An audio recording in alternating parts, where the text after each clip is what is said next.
Hello guys, and in this video I'm gonna show you how to use Stopwatch on your Garmin Enduro 2 watch.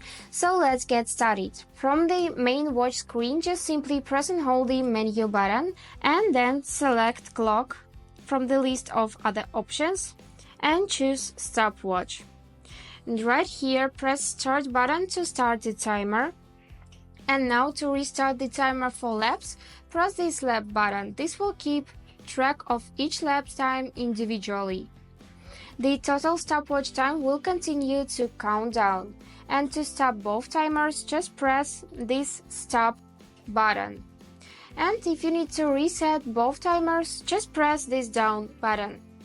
To save the time as an activity, click menu button and select save activity.